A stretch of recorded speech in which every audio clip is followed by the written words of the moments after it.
ಪ್ರಭು ಯೇಸು ಕ್ರಿಸ್ತರಲ್ಲಿ ನನ್ನೊಲವಿನ ಸಹೋದರ ಸಹೋದರಿಯರೇ ಹಾಗೂ ಮುದ್ದಾದ ಮಕ್ಕಳೇ, ಇಂದು ತಾಯಿ ಧರ್ಮಸಭೆಯು ಸ್ನಾನಿಕ ಯೌವಾನರ ಶಿರಚ್ಛೇದನ ಸ್ಮರಣೆಯನ್ನು ಮಾಡುತ್ತಿದೆ.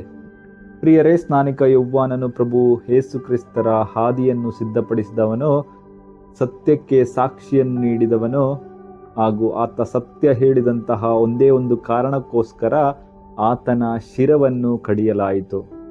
ಪ್ರಭು ಯೇಸು ಕ್ರಿಸ್ತರು ಯೌವಾನನ ಶುಭ ಸಂದೇಶ 14ನೇ ಅಧ್ಯಾಯ 6ನೇ ವಾಕ್ಯದಲ್ಲಿ ಹೇಳುತ್ತಾರೆ, ಮಾರ್ಗವು ಸತ್ಯವು ಜೀವವು ನಾನೇ ಎಂದು. ಪ್ರಭು ಯೇಸು ಕ್ರಿಸ್ತರೇ ಸತ್ಯ. ಆ ಸತ್ಯವನ್ನು ಜನರು ಸುಮ್ಮನೆ ಬಿಟ್ಟರೆ ಇಲ್ಲ, ಹೊಡೆದರು, ಬಡಿದರು, ಉಗುಳಿದರು, ಮುಳ್ಳಿನ ಕಿರೀಟವನ್ನು ತೊಡಿಸಿದರು, ಬಟ್ಟೆಯನ್ನು ಹಂಚಿಕೊಂಡರು, ಶಿಲುಬೆಯನ್ನು ಹೆಗಲಿಗೆ ಹೊರಿಸಿದರು ಹಾಗೂ ಕೊನೆಯದಾಗಿ ಆ ಒಂದು ಶಿಲುಬೆಯ ಮೇಲೆ ಅವರಿಗೆ ಜಡಿದರು, ಕೊಂದರು.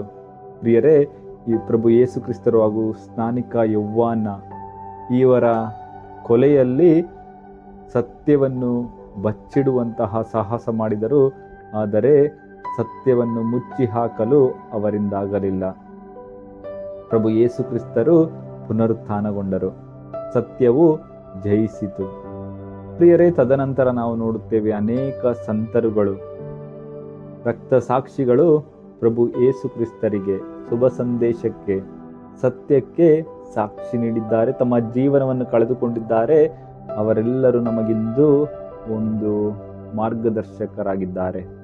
ಪ್ರಿಯರೇ, ಒಂದು ನೆನಪಿನಲ್ಲಿಟ್ಟುಕೊಳ್ಳಿ, ಸತ್ಯಕ್ಕೆ ನೀವೇನಾದರೂ ಸಾಕ್ಷಿ ನೀಡಲು ನಿಂತರೆ, ಸತ್ಯಕ್ಕೋಸ್ಕರ ಅಥವಾ ಸತ್ಯದ ಪಥದಲ್ಲಿ ನಡೆದರೆ, ನಿಮ್ಮ ಜೀವನದಲ್ಲೂ ಸಹ ವಿವಿಧ ಕಷ್ಟ, ನೋವು, ತೊಂದರೆಗಳು ಬರುವುದು ಖಂಡಿತ. ಆದರೆ ಪ್ರಿಯರೇ, ಒಂದು ವೇಳೆ ನಾವು ಈ ಸತ್ಯದ ಹಾದಿಯಲ್ಲಿ ನಡೆದರೆ ಹಾಗೂ ಆ ಸತ್ಯಕ್ಕೋಸ್ಕರ ನಾವು ಎಷ್ಟೇ ಕಷ್ಟಗಳನ್ನು ಅನುಭವಿಸಿದರೂ ಅದು ವ್ಯರ್ಥವಾಗುವುದಿಲ್ಲ.